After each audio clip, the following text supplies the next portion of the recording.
Zany amin'ny fanidina ifotony tao anatin'ny fokotanin'Androkaroka commune Alasora ny tompon'andraikitra ao anivon'ny fitsarana ny makasika indrindra ny tsy fahafahana mivezivezy ao anatin'ny tokotany na ny atsotsika hoe servitude de passage amina tokantrano maromaro no anton'izay fidinana ifotony izay afa-pasahiranana zany ireto mponina ireto.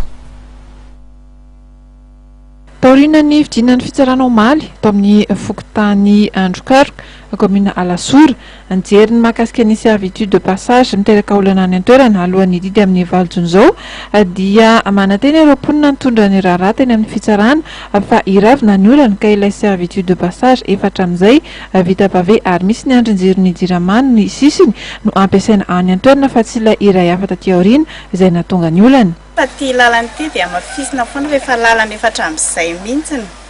ary ohatran'io foana ny angeta fa tsy nitarina tsy nakelezina fa ohatran'io foana hatr'izay. Raha ny voalazan'ireo mponina ihany dia ratsy sady manamorona tefana ilay servitude de passage taty aoriana voaporofo nandritra ny fahavaratra teo fa dia nisy ny fiotsahan'izy io ka namotaka be ary dia tsy nahafahana mivezivezy. Ty lalana ity zany hatramin'izay ohatran'izao foana io lalana io nefa ankehitriny zany izy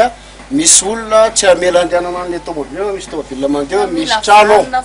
filambanana izy tena angataka zany zay napiditra jiro tamin'ny jirama dia ohatra ny jirama hoe io ny lalana io lalanareo azo ampiasaina io ohatran'ny hoe lalana tena lalana d'origine hoe original zany l izy fa tsy hoe lalana ny foroporonina fotsiny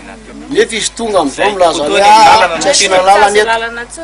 eto mbaiza moa zany tompo ny lalan'le olona raha iditra aty ajarana amin'ny arabe ve ny lalana. Ny fokotany sy ny commune ihany koa dia efa nanamarina fa tsy mety ho an'ny mponina io toerana taty aoriana io izay namboariny mpiara-monina iray noho ny antony manokana ka no hotapenana niakatra mbaratonga ambonimbony ny raharaha ka izao nidina ny fitsarana teny an-toerana izao. Amponin'ireo tokantrano voakasika amin'ity servitude de passage ity miandry ampitinenan'ny valin'ny fitsarana ny valo jona izao izy ireo taoriana ny fidinan'ny fitsarana teny an-toerana izay.